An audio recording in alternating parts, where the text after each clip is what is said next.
नीतीश कुमार की राजनीति जो पूरी तरीके से दलितों और बहुजन के नाम से चलने वाली थी। नीतीश कुमार जिस वक्त सत्ता में दाखिला ले रहे थे उस वक्त उनकी पार्टी और विचारधारा अंबेडकरवाद से प्रेरित हुआ करती थी। आज वही नीतीश कुमार जब एनडीए में भाजपा के साथ समर्थन की सरकार चला रहे हैं तो अंबेडकर के अपमान और अंबेडकरवाद के विचारधारा को भूलते भी नजर आ रहे हैं। इसी सब के कारण आज नीतीश कुमार के नाम के पुतले पटना की गली गली में फूके जा रहे हैं। नीतीश कुमार से ये सवाल किया जा रहा है कि क्या अंबेडकरवाद जिसको लेकर वो ढोकर चल रहे थे वो केवल और केवल राजनीति से प्रेरित एक ढबोसला था या सत्ता के शीर्ष तक पहुंचने की चाबी, जिसके बाद ना तो उन्हें अंबेडकरवाद याद आता है ना ही अंबेडकर के अपमान के वो शब्द जो अमित शाह ने संसद के अंदर कहे गए। अब इस बात पर विवाद इसलिए भी बढ़ रहा है कि अमित शाह ने अंबेडकर के उस बयान के आगे जो कुछ कहा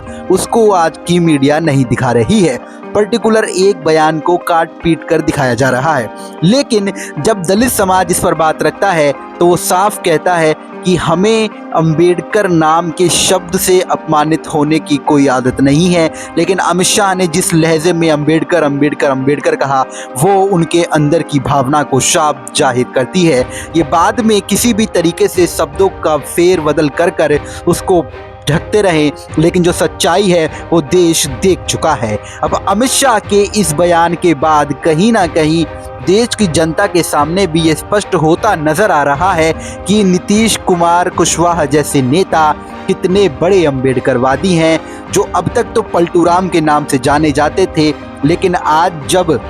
अपने हक अधिकार और विचारधारा के बारे में बोलने की बारी आई तो नीतीश कुमार सत्ता के नशे में इतना ऐंठ बैठे हैं कि उन्हें ना तो उसका होश है और ना ही अपनी जिम्मेदारी निर्वहन करने की कोई भी कद्र है। इसी के साथ साथ बिहार के एक और दलितों के वंचितों के बड़े नेता चिराग पासवान, जिनके पिता रामविलास पासवानों ने दलित की राजनीति पर रोटियां सेकते हुए सत्ता के शीर्ष में पहुंचने का काम किया, लेकिन जब आज सत्ता के शिखर में उन्हें कैबिनेट मंत्री का पद मिला हुआ है तो ना तो वो आज बोल रहे हैं और ना ही इससे पहले हाथरस में मनीषा वाल्मीकि जैसे बड़े कांड पर भी वो दलितों के साथ खड़े होते नजर आए थे। इसके साथ ही ना तो राजस्थान में मूंछों के ऊपर मार दिए गए जितेंद्र मेघवाल पर चिराग पासवान ने कोई बयान दिया था। चिराग पासवान दलितों की राजनीति तो करते हैं, लेकिन अपने स्टारडम के चक्कर में दलितों के बारे में बोलना कभी भी पसंद नहीं करते। और इसी सब का नतीजा है कि आज चिराग पासवान के बिहार भर में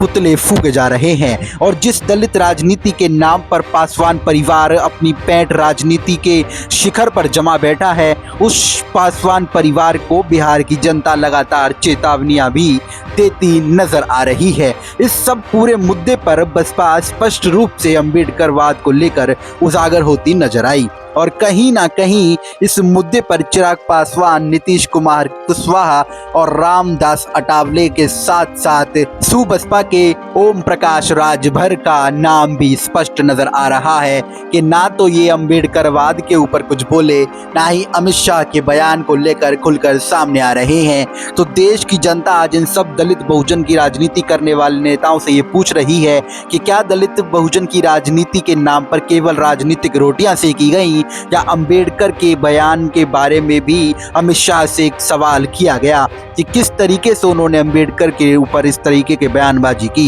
ये सवाल आज भी बना हुआ है। बाकी आप इन दलित बहुजन की राजनीति करने वाले नेताओं के बारे में क्या कुछ कहना चाहेंगे, अपनी राय हमारे कमेंट बॉक्स में ज़रूर दें और बताएं कि आखिर शाह के बयान के बाद इन सब नेताओं को अंबेडकरवाद के साथ खड़ा होना चाहिए था या नहीं। बाकी आप देखते रहें दिल्ली दर्शक। नमस्कार।